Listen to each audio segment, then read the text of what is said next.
ഡാഗിനി അമ്മമ്മയുടെ ഒരു ഇൻ്റർവ്യൂ കാണാനിടയായി. സോറി, ഞാൻ അവരെ അങ്ങനെ വിളിക്കുന്നതെന്ന് പറഞ്ഞാൽ എനിക്ക് അവരെ പേര് പറയാൻ തീരെ താല്പര്യമില്ലാത്തതുകൊണ്ടാണ്. അവർ പറയുന്ന നരേഷനിൽ പെൺകുട്ടികൾക്ക് വേണ്ടി പൊരുതുന്ന ഒരു സ്ത്രീയാണ് അവർ. പ്രത്യേകിച്ച് പെൺകുട്ടിയായിട്ട്, അതായത് മൊത്തം കേരളക്കരയിലെ ഒരേ ഒരു പെൺകുട്ടിയാരെന്ന് ചോദിച്ചാൽ അത് മുല്ലപ്പൂ മാത്രമാണെന്ന് പുള്ളിക്കാരത്തിയുടെ ഒരു വശം. കുറച്ച് ഭാഗങ്ങൾ മാത്രം ഞാൻ പ്ലേ ചെയ്യാം.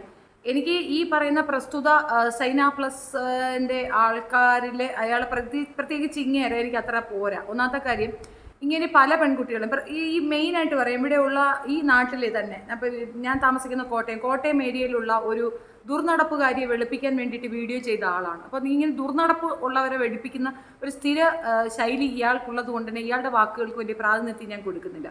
പക്ഷേ ഈ വീഡിയോയിൽ പ്രതിപാദിച്ചിരിക്കുന്ന ഒരു വിഷയം അത് നമ്മൾ എടുത്തു പറയേണ്ടതുണ്ട്. മുൻപ് നടത്തിയ ഒരു മീഡിയയിൽ ഡാഗിനിയും ഒരു പയ്യനും കൂടെ അടിയായിരുന്നു ഇതിനകത്ത്. അത് ആർട്ടിക്കുലേറ്റ് ചെയ്തതാണെന്നും അവർ തമ്മിൽ പ്ലാൻ ചെയ്തതാണെന്നും ഒക്കെ പറയുന്നുണ്ട്. നിങ്ങൾക്ക് വിശ്വാസമായില്ലേ? ഞാനത് വിശ്വസിക്കുന്നു. തീർച്ചയായിട്ടും അങ്ങനെ ആർട്ടിക്കുലേറ്റ് ചെയ്ത് പറയുന്ന കാര്യങ്ങൾ തന്നെയാണ് അവിടെ പറഞ്ഞിട്ടുള്ളതെന്ന് മനസ്സിലാക്കുന്നുണ്ട്. ആളെ പൊട്ടനാക്കുന്നതിന് ഒരു പരിധിയുണ്ട് എന്ന് മാത്രം പറയുന്നു. ഏതായാലും നമുക്ക് ആ വീഡിയോ ഒന്ന് കേട്ട് നോക്കാം. ആദ്യത്തെ കുറച്ച് ഭാഗം മാത്രമേ പ്ലേ ചെയ്യുന്നുള്ളൂ, അത് മനസ്സിലാക്കാം. കണ്ടില്ലെന്നുള്ളതാണ് വസ്തുത. തിരിച്ചു വന്നിട്ട് ഹോസ്റ്റ് ചെയ്ത പയ്യനെ ഞാൻ ഉമ്മ വെച്ച് ഞാൻ അവനെ ഷേക്ക് ഹാൻഡ് കൊടുത്ത് സ്നേഹപ്രകടനങ്ങൾ നടത്തിയിട്ട് അവിടെ ഇരുന്ന് വീണ്ടും ഇന്റർവ്യൂ കണ്ടിന്യൂ ചെയ്യുകയായിരുന്നു. പക്ഷേ എല്ലാവരും പറഞ്ഞായിരുന്നു, എന്നാലും ആ കൊച്ചിനെ അവന്റെ കൺസെന്റോടെ ആയിരുന്നു കേട്ടോ. നേരത്തെ പറഞ്ഞു ചേച്ചി നന്നായിട്ട് പോയിച്ചു. പക്ഷേ അതിനകത്ത് ചോദിച്ചതും പറഞ്ഞതും പ്രോപ്പർ ആയിട്ടുള്ള ഒരു സ്പേസ് ആയിട്ട് തോന്നിയിട്ടുള്ളത് ജാസ്മിനുമായി ബന്ധപ്പെട്ട വിഷയം. അപ്പോൾ ജാസ്മിൻ ഈ ബിഗ് ബോസിനകത്ത് വന്നപ്പോൾ കേട്ടിട്ടുള്ള 2 ആരോപണങ്ങൾ. ഒന്നെന്ന് പറയുന്നത് ടോയ്ലറ്റിൽ ചെയ്യപ്പെടുന്ന ജാസ്മിനെ ആൾക്കാരെ ഐഡന്റിഫൈ ചെയ്യുന്നു. അപ്പോൾ അയാളുടെ രീതിയായിരിക്കും, പക്ഷേ അത് വിമർശിക്കപ്പെടുന്നത്. രണ്ടാമതാണ് ഈ ചായയിൽ മുമ്പിൽ വീഴുന്ന ഒരു വിഷയം വരുന്നത്. അത് അറിഞ്ഞുകൊണ്ട് അയാൾ ചെയ്ത് ആക്ട് ആവുന്നിടത്താണ് വിമർശിക്കപ്പെടുന്നത്. അതേപറ്റിയിട്ട് സംസാരിക്കുന്ന സമയത്താണ് ദിയ കൊടുക്കിയതെന്നുള്ളതാണ് ഈ കമന്റ് ബോക്സിൽ കൂടുതൽ വന്നിട്ടുള്ളത്. ആ വീഡിയോയിലും എവിടെയൊക്കെ ഇങ്ങനെ തെന്നി ദിയ അയാളോട് ദേഷ്യപ്പെടുന്ന അവസ്ഥയിലേക്ക് വരികയാണ് ഉണ്ടായത്. ആക്ച്വലി എന്താണ് പ്രൂവ് ചെയ്യുന്നത്?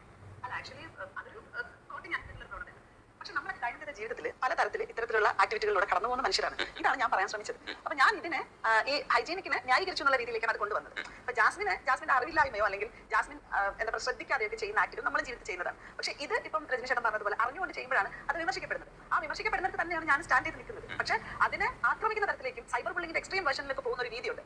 ഇപ്പം നമ്മൾ പലപ്പോഴും ഫണ്ണി ആയിട്ടൊക്കെ പല സാധനങ്ങളും കാണാറുണ്ട്. അപ്പൊ അത് ഇപ്പൊ ഞാൻ ഈ സംസാരിക്കുമ്പോഴും അതിനെ ന്യായീകരണം എന്ന് പറയും. പലതരത്തിൽ ബോഡി ഷേമിംഗ് ഉൾപ്പെടെ തന്നെ കോമഡി ആയിട്ട് അവതരിപ്പിക്കുന്ന മനുഷ്യരൊക്കെ ആളുകൾ ഇന്ന് ചിരിക്കും അതിനൊക്കെ. അപ്പൊ അതിനൊക്കെ പിന്നീട് വിമർശനങ്ങളായിട്ടൊക്കെ വരാറുണ്ട്. പക്ഷെ അത്രത്തോളം എക്സ്ട്രീം ലെവലിൽ ചർച്ചയാകുന്നില്ല എന്നുള്ളതാണ്. ഒരു റിയാലിറ്റി ഷോ തന്നെ ആയതുകൊണ്ടും ഇവിടെ ഒരു സ്ത്രീയാണ് ഇത് ചെയ്തതുകൊണ്ടും ഒബിയസ്ലി ആ സ്ത്രീ ഒരു ബ്യൂട്ടി ബ്ലോഗറാണ്. അവരുടെ കരിയറിനെ തന്നെ ഇനി കണ്ടിന്യൂ ഒരു പൗഡർ പോലും ഇട്ടുകൊണ്ട് അവർക്ക് ഒരു ചാനലിന്റെ മുമ്പിൽ വന്നിരിക്കാനുള്ള ഒരു സ്പേസ് ഉണ്ടോ എന്നറിയില്ല. അത്രമാത്രം പുള്ളിയിലൂടെ അവർ നശിപ്പിച്ചു കളഞ്ഞു ഈ ഒരു ആക്ട്. ഓക്കെ, അത്രമാത്രം ബുള്ളിങ്ങിലൂടെ അവരെ നശിപ്പിച്ചു കളഞ്ഞ ഈ ഒരു ആക്ട്, അതിന് നിങ്ങൾ കേസ് കൊടുക്കേണ്ടത് പൊതുജനങ്ങളുടെ തലയിലേക്കല്ല, നിങ്ങൾ കൊടുക്കേണ്ടത് ബിഗ് ബോസിനെതിരെയാണ്. കാരണം ബിഗ് ബോസ് ഷോയുടെ അവരുടെ എഡിറ്റിംഗ് സെക്ഷൻ അല്ലെങ്കിൽ അതിൻ്റെ ഷോ ഡയറക്ടർ അവർക്കെതിരെയാണ് നിങ്ങൾ ഉച്ചരിക്കേണ്ടത്, ബഹളം വെക്കേണ്ടത്. പൊതുസമൂഹത്തിനെതിരെയല്ല. പൊതുസമൂഹത്തിലേക്ക് ഇങ്ങനെ ഒരു വീഡിയോ കൊണ്ടുവന്നിട്ടാൽ തീർച്ചയായിട്ടും ആളുകളെടുക്കും, പ്രതികരിക്കുക തന്നെ ചെയ്യും. വൃത്തിഹീനത ഒരു ബ്യൂട്ടി വ്ളോഗറിൻ്റെ ഇതായി മാറിയത് നമ്മളുടെ ഉത്തരവാദിത്വമല്ല, നമ്മളല്ല അത് ചെയ്തത്. അവൾ ഇത്രയും നാൾ കാണിക്കുന്ന ഹലോ ഗൈസ് എന്ന് പറഞ്ഞിട്ട് കുറേ സുനാഫുകൾ കാണിച്ചു കൊണ്ടിരുന്ന ഒരു സ്ത്രീ എത്ര മാന്യമുള്ള സ്ത്രീയാണെന്ന് അറിയാമോ? 3-4 അല്ല, ഒരു 8ഓളം ആൾക്കാർക്ക് ഹോസ്പിറ്റലൈസ് ആയിട്ടുണ്ട് ഇവരുടെ ക്രീം ഉപയോഗിച്ചിട്ട്. അതിനെ പ്രൊമോട്ടാണ് ചെയ്തത്. ഇവിടെ മുഖ്യധാരയിൽ നിൽക്കുന്ന ഹീറോ ലെവലിലുള്ള, ഹീറോ അല്ല, നമ്മളുടെ മഹാനടനെന്ന് അവകാശപ്പെടുന്ന മമ്മൂട്ടി പോലും ഇത്തരം ഒരു വിചാരണയ്ക്ക് വിധേയനായിട്ടുണ്ട്. അവർ പ്രൊമോട്ട് ചെയ്ത ഒരു ഇന്ദുലേഖ സോപ്പിൻ്റെ പേരിൽ 35,000 രൂപ കെട്ടിവെച്ച് പ്രശ്നം സോൾവ് ചെയ്ത ഒരു ചരിത്രം ഇവിടെയുണ്ട്. ആര് തന്നെയായിരുന്നാലും, എത്ര ഫെയിമിൽ നിൽക്കുന്നവരായിരുന്നാലും, തെറ്റാണെങ്കിൽ തെറ്റ് എന്ന് തന്നെ പറയുക. ഈ പറയുന്ന പെൺകുട്ടിയെ പറ്റി ഇവൾ വളരെ വിശാലമായിട്ടൊരു ടൈം ലൈൻ ഫുൾ എഴുതി വെച്ചിരുന്നു. അതിനകത്ത് ഇങ്ങനെയാണ് പ്രതിപാദിച്ചത്, അവളെ വിശ്വസിക്കാൻ കൊള്ളാത്തൊരു സ്ത്രീയാണ്. അപ്പം നിങ്ങൾക്ക് എഴുതാം, നിങ്ങൾക്ക് എന്തും ചെയ്യാം. നിങ്ങൾക്ക് അപ്പോൾ പേയ്മെൻറ്റ് കിട്ടിയിട്ടുണ്ടായിരുന്നില്ല. ആ സമയത്ത് അവർക്ക് പേയ്മെൻറ്റ് കിട്ടിയിട്ടുണ്ടായിരുന്ന വരും. ഈ ഇൻ്റർവ്യൂ നിങ്ങൾ കണ്ടാൽ നിങ്ങൾക്ക് മനസ്സിലായിരിക്കും ഒരുപാടൊന്നും പ്ലേ ചെയ്യാൻ താല്പര്യമില്ലാത്തതുകൊണ്ടാണ് പ്ലേ ചെയ്യാത്തത്. അതിനകത്ത് കൃത്യമായി അവർ പറയുന്നുണ്ട്, എനിക്ക് പൈസ കിട്ടിയില്ലെങ്കിൽ ഞാൻ അതൊന്നും ചെയ്യാൻ താല്പര്യപ്പെടുന്ന വ്യക്തിയല്ലെന്ന്. പൈസ കിട്ടാതിരുന്നിടത്ത് മോശമായിട്ട് കമൻ്റ് എഴുതി, മോശമായിട്ട് ഇതെഴുതി. അപ്പോൾ സ്ത്രീ സംരക്ഷണം എവിടെ പോയി എന്നറിയാൻ വയ്യ. പൈസ കിട്ടിയപ്പോൾ നേരെ പ്ലേറ്റ് മാറ്റി. പൈസ കിട്ടിയാൽ എന്തും ചെയ്യുന്നവരെ പറയുന്നതേ സിബിനും പറഞ്ഞിട്ടുള്ളൂ. സിബിനെതിരെ കാറി കൂടിക്കൊണ്ട് ചെന്ന് കയറരുത്. സിബിൻ എന്നെ പറ്റി ഒന്നും അറിയത്തില്ല, സിബിൻ ഞാൻ താമസിച്ച സ്ഥലം അറിയത്തില്ല എന്ന് പറയാം. തിരുവനന്തപുരം സ്വദേശിയായ ഒരു വ്യക്തിക്ക് നിങ്ങൾ എന്താണെന്ന് വ്യക്തമായിട്ട് അറിയാം. അവൻ അറിയാത്ത കാര്യം ഞാൻ പറഞ്ഞു കൊടുക്കാം. എന്ത് തന്നെ ആയാലും പറ സാധനമായിട്ടിരുന്നുകൊണ്ട് ഈ വൃത്തികേട് വീണ്ടും വീണ്ടും ആവർത്തിച്ച് പറയുമ്പോൾ നിങ്ങൾ സ്വയം പല്ലിയുടെ കുത്തി മണപ്പിക്കുകയാണെന്ന് എനിക്ക് പറയാനുള്ളൂ. അതിനകത്ത് വേറെ തർക്കമൊന്നുമില്ല. പിന്നെ നിങ്ങൾ പറയുന്നതാണ് ചരിത്രം, അല്ലെങ്കിൽ നിങ്ങൾ പറയുന്നതാണ് കഥ, അല്ലെങ്കിൽ നിങ്ങൾ പറയുന്നതാണ് സ്ത്രീ എന്ന് പറയരുത്. ഒരു സ്ത്രീ എങ്ങനെ ആകരുന്നുള്ള പര്യായ പദമാണ് ആ സ്ത്രീ. അവർ കാണിക്കുന്ന മുല്ലപ്പൂ കാണിക്കുന്നത് ഒന്നും തന്നെ ഒരു പെൺകുട്ടികളും ഫോളോ ചെയ്യാൻ പാടില്ലാത്ത ഒരു കാര്യമാണ്. എത്ര പുരോഗമനവാദം ഉണ്ടെങ്കിലും 7 മാസം ഒരുത്തൻ്റെ കൂടെ എൻഗേജ്മെന്റ് നടത്തിയ ശേഷം അവനെ പറ്റിച്ചുകൊണ്ട് അടുത്തൊരുത്തൻ്റെ കൂടെ എൻഗേജ്മെന്റ് നടത്തി അവനെയും പറ്റിച്ച് അതിനകത്ത് കയറി ഇരുന്നു കൊണ്ട് വേറൊരു കാമ പേക്കൂത്ത് കാണിക്കുന്ന ഒരു സ്ത്രീ എന്ന് പറയാൻ പോലും എനിക്ക് ബുദ്ധിമുട്ടുണ്ട്. പേഴ്സണലി എനിക്ക് ബുദ്ധിമുട്ടുണ്ട്. ഇനി ഒരു കാര്യം പറയാം, ഒരുപാട് പെൺകുട്ടികൾ സോഷ്യൽ മീഡിയയിൽ ഇതേപോലുള്ള വിചാരണയ്ക്ക് വിധേയമാക്കപ്പെട്ടിട്ടുണ്ട്. എങ്ങനെയുള്ള പെൺകുട്ടികളാണ് ആളുകൾ വിചാരണയ്ക്ക് എടുക്കുന്നത്? എന്തുകൊണ്ട് അവർ വിചാരണയ്ക്ക് എടുക്കുന്നു? എന്തുകൊണ്ട് അവർ പറയുന്നു? അതിനകത്ത് ബിഹൈൻഡ് റീസൺ ഉണ്ടാകും. 100% മോശപ്പെട്ട ആക്ടിവിറ്റീസ് നടത്തുന്ന പെൺകുട്ടികളെ സ്ത്രീപക്ഷം എന്ന രീതിയിൽ സപ്പോർട്ട് ചെയ്യുന്നതിനോട് എനിക്ക് യോജിപ്പില്ല. സ്ത്രീ എന്ന പരിഗണന എപ്പോൾ കിട്ടണമെന്നറിയാം. അവൾ അബലയോ ചബലയോ ഒന്നിന് പ്രതികരിക്കാൻ കഴിയാത്തതോ അവളെ പക്ഷത്ത് 1% ന്യായമോ ഉണ്ടായിരിക്കണം. ഇതൊന്നുമില്ലാത്ത ഒരു സ്ത്രീയെ നിരന്തരമായി പരിപോഷിപ്പിച്ച് പറഞ്ഞാൽ എന്താണ് അതിന് മറുപടി പറയുക? മാത്രവുമല്ല, ഈ സ്ത്രീയുടെ ഒരു സ്ഥിരം രീതി എന്താണെന്ന് അറിയാമോ? കണ്ണടച്ചിരുട്ടാക്കുക എന്നുള്ളതാണ്. 100 പ്രാവശ്യം പറയുന്നുണ്ട്. അവർക്ക് തന്നെ അറിയാം അവർ പറയുന്ന ന്യായമില്ല എന്ന്. വസ്തുതാവിരുദ്ധമായ ഒരു കാര്യം പറയുക, അതിൽ ഉറച്ചു നിൽക്കുക എന്നുള്ളത് ഇവരുടെ സ്ഥിര രീതിയാണ്. ഇവർ തന്നെ ഡുവൽ പേഴ്സണാലിറ്റി കാണിച്ച ഒരു വിഷയമാണ് ഈ മുല്ലപ്പൂ വിഷയം. ആദ്യം തന്നെ പറയാം, മുല്ലപ്പൂവിനെ പറ്റി പടുമോശമായിട്ട് വലിയൊരു എസ്സേ റൈറ്റപ്പ് പുള്ളിക്കാരത്തി എഴുതിയിട്ടുണ്ട്. അതിനകത്ത് അന്ന് അഫ്സലിനെ പറ്റി വളരെ സോഫ്റ്റനായിട്ട് എഴുതി. പൈസ കിട്ടിക്കഴിഞ്ഞപ്പം അഫ്സൽ മോശക്കാരനായി മാറുന്നൊരു സിനാരിയാണ്. ഈ പറയുന്ന പ്രസ്തുത ഇൻ്റർവ്യൂ സൈന പ്ലസ് എടുത്ത ഇൻ്റർവ്യൂവിനകത്ത് എല്ലാം പ്ലേറ്റ് തിരിച്ചങ്ങ് പറയുകയാണ്. നേരെ അങ്ങോട്ട് തിരിച്ചു. അപ്പോൾ നേരത്തെ നിങ്ങളല്ലേ പറഞ്ഞത് ഞാനല്ല, നീ ഞാനാണ്, ഞാൻ വേറെ ഞാനാണ് എന്നാണോ പറഞ്ഞു വരുന്നത്? ഇവരുടെ വാക്കിന് യാതൊരു വിലയോ വാല്യോ ഒരു മനുഷ്യനും കൊടുക്കരുത്. എൻ്റെ ഒരു പേഴ്സണൽ അഭിപ്രായം പറഞ്ഞതാണ്. മാത്രമല്ല, ഞാൻ സൈന പ്ലസിലെ ഈ ഒരു അവതാരകൻ പല ആൾക്കാരെയും വെളുപ്പിക്കാൻ വേണ്ടി മാത്രമാണ് വീഡിയോ ചെയ്യുന്നത്. അയാൾ മാത്രമല്ല, ഇവർക്ക് നല്ലൊരു പേയ്മെൻറ്റ് ടേംസും ഉണ്ട്. അങ്ങോട്ട് ക്യാഷ് കൊടുത്ത് ഈ ഇൻ്റർവ്യൂ അറേഞ്ച് ചെയ്ത് കൊടുത്ത് ആരാണെന്നൊക്കെ ഇവിടെ കണ്ണുടച്ച് പാല് കുടിക്കുന്ന ഈ പൂച്ചയ്ക്ക് മാത്രമേ മനസ്സിലാവുകയുള്ളൂ. നമുക്ക് മനസ്സിലാവും.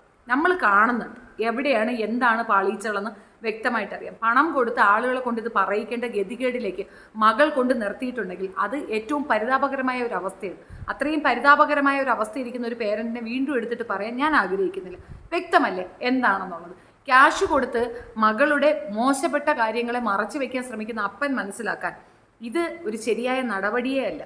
നിങ്ങൾ ചെയ്ത ഒന്നും തന്നെ ശരിയല്ല. എല്ലാ ശരിക്കുറവുകൾക്കിടയിലും ഇതൊരു വലിയ ശരിക്കുറവായിട്ട് അവിടെ നിൽക്കുന്നു എന്ന് മാത്രം ഞാൻ പറഞ്ഞു വയ്ക്കുന്നു. ഒരു കാര്യം കൂടെ പറയാം. ആ ഷോയ്ക്ക് എന്ന് പറയുന്നത് അത്രയധികം ക്യാമറകളും അത്രയും വിസിബിളായ ഒരു ഏരിയയിൽ ഇരുന്നു കൊണ്ട് ഇത്രയും വൃത്തികെട്ട ഒരു സ്റ്റേറ്റ്മെൻറ്റും ഇത്രയും വൃത്തികെട്ട രീതിയിൽ ബിഹേവ് ചെയ്ത മകളുടെ കഴപ്പാണ് ബാക്കിയുള്ളവർ പറയുന്നത്. അല്ലാതെ ഞങ്ങളുടെ വീട്ടിലുള്ള കുട്ടികൾക്കൊന്നും ഇങ്ങനത്തെ ഭ്രാന്തില്ല.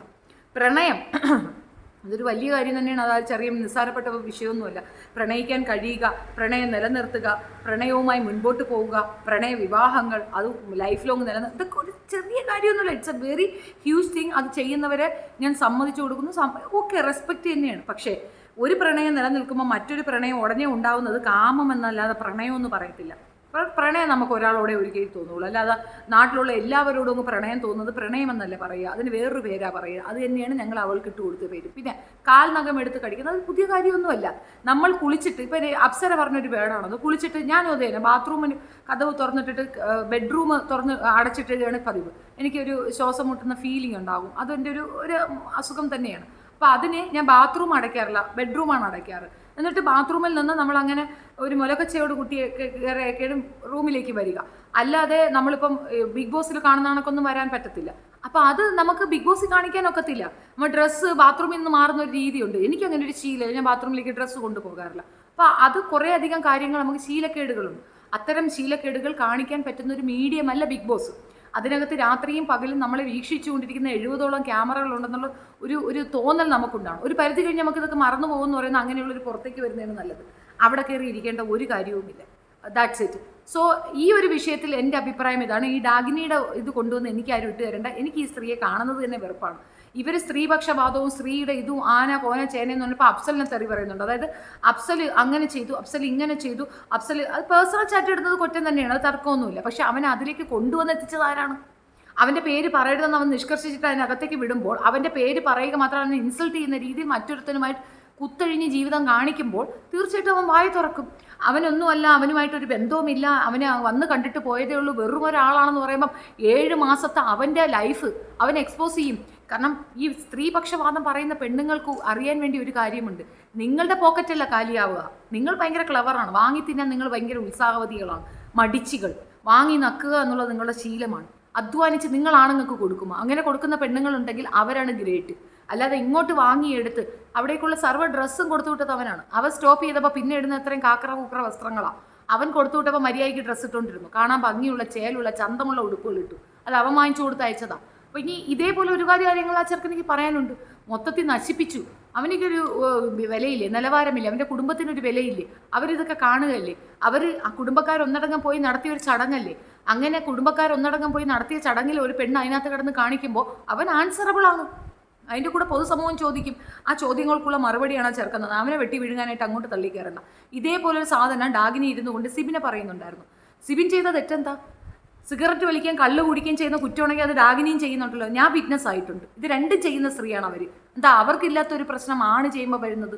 അതൊരു പ്രത്യേകതരം പുരോഗമനപര സ്ത്രീപക്ഷവാദമുള്ള ഇവൾ നിന്ന് വലിച്ചു വിടുന്നത് ഞാൻ കണ്ടിട്ടുണ്ട്. വീഡിയോ ഉൾപ്പെടെ എൻ്റെ കയ്യിലുണ്ട്. അങ്ങനെയുള്ള ഒരു സ്ത്രീയാണോ എന്നുകൊണ്ട് അവനെ പറയുന്നത്. സ്ത്രീയാണെന്ന് പറഞ്ഞാൽ മാത്രം മതി. നിങ്ങളെന്തോ റോൾ മോഡലാണ് പൊതുസമൂഹത്തിന് കൊടുക്കുന്നത്. മദ്യമായാലും പുകവലിയായാലും അതൊരു വൃത്തികെട്ട ശീലമാണ്. ആ ശീലം നിങ്ങൾ നടത്തിയിട്ട് പിന്നെ മറ്റൊരാളെ കുറ്റപ്പെടുത്തുന്നത് എന്തിനാ? നിങ്ങൾ ഇതൊക്കെ ചെയ്യുന്നത് ആ ചെറുക്കൻ കണ്ടു എന്നല്ലേ അവൻ പറഞ്ഞത്. അതും കൃത്യമായിട്ട് അവൻ വിവരം പറഞ്ഞു. നിങ്ങളെ കളിയാക്കിയല്ലേ വിട്ടത്.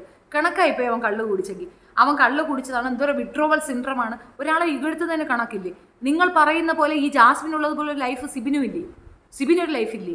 അവനെ പറ്റി ഇതുപോലെ മോശം പറഞ്ഞാൽ ഇനി അവനൊരു മാരേജ് വേണോ അല്ലെങ്കിൽ അവനൊരു ഇനിയൊരു പാർട്ട്ണറെ വേണോ എന്ന് തോന്നിയാൽ അവരൊന്നും മടിക്കത്തില്ല. വിഡ്രോവൽ സിൻഡ്രോം ഉണ്ടെന്ന് പറയുന്നു. അത്തരത്തിലൊന്നും നിങ്ങളെ പറഞ്ഞില്ലല്ലോ. നിങ്ങൾക്ക് വേണ്ടായിരിക്കും പാർട്ട്ണർ, പക്ഷെ അവർക്ക് വേണമായിരിക്കും. അവരുടെ കുടുംബമില്ലേ? അവനൊരു മകനുണ്ട്. അവൻ്റെ ഭാര്യ എക്സ് ആണെങ്കിലും വൈ ആണെങ്കിലും ആ പെണ്ണിനും അതൊരു നാണക്കേടല്ലേ. അപ്പോൾ അവരുടെ കുടുംബത്തിലൊക്കെ നാണക്കേട് വന്നിട്ട് അത് കുഴപ്പമില്ല. തങ്ങളുടെ കുടുംബത്തിനും താൻ സപ്പോർട്ട് ചെയ്യുന്നവർക്കും ഒക്കെ മാനവും അഭിമാനവും അവരെ ഇങ്ങനെ പ്രൊട്ടക്ട് ചെയ്ത് നിർത്തണമെന്ന് പറയുന്നൊരു പ്രത്യേകതരം സോക്കേടാണ്.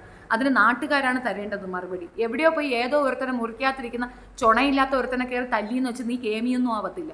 നീ പ്രവർത്തിക്കുന്നതിനകത്തോ അതിനെ തൊണ്ടണം. ആക്ടിവിസം എന്താണെന്ന് ഒരു വാഴയെ അറിയാത്തൊരു മൊണ്ണ ബാക്കിയുള്ളവരുടെ കൂടെ നിന്നുകൊണ്ട് എന്തോ വലിയ സംഭവമാണെന്ന് ഞെളിഞ്ഞിരിക്കുന്ന പണത്തിന് വേണ്ടി ഞാൻ എന്തും ചെയ്യുമെന്ന് പറയുന്നിടത്തുണ്ട് നീ. അത്രയേ സിബിനും പറഞ്ഞിട്ടുള്ളൂ. And that's my point. കൂടുതൽ ഇരുന്നാൽ ഞാൻ കൂടുതൽ വൃത്തികേടുകൾ പറയും. എനിക്കത് ആഗ്രഹമില്ലാത്തത് കൊണ്ട് ഇത്രയും നിർത്തുന്നു. Thank you.